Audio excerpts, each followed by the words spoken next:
The last time we looked at the root of South Africa's elite, but just how rich is the rich in this country?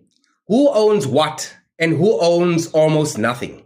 Today, we're taking out the calculator and the magnifying glass. Let's break it down. According to the World Bank and Stats SA, the top 10% of South Africans control more than 85% of the country's wealth. The top 1%, they alone own more than everything. Land, companies, shares, you name it. And the bottom 60%, they own almost nothing. Land is the foundation of wealth.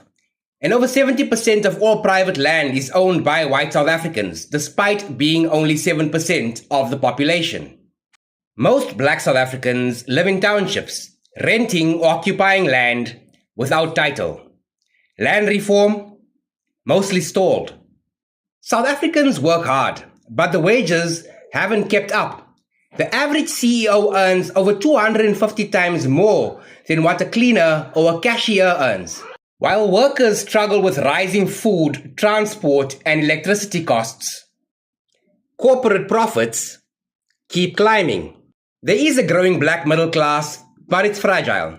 Most are first-generation professionals, burdened by debt and expected to support extended family. True wealth, still out of reach. Most black professionals own a house, but not true assets that grow wealth. The 1% include familiar names like the Oppenheimers and the Ruperts, but they also include invisible billionaires that hide behind trusts, shell companies, and global accounts. Most aren't even in the country. They've globalized their money, while the poor are stuck behind a barbed wire economy. Even much of what looks local isn't. Most of our biggest companies are listed in London and controlled through offshore tax havens. We mine the gold, extract the platinum, and sell our fruits, but most of the profits leave our shores. This is not an accident. This is not just capitalism.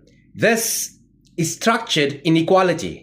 The economy was built on cheap black labor and wealthy white capital.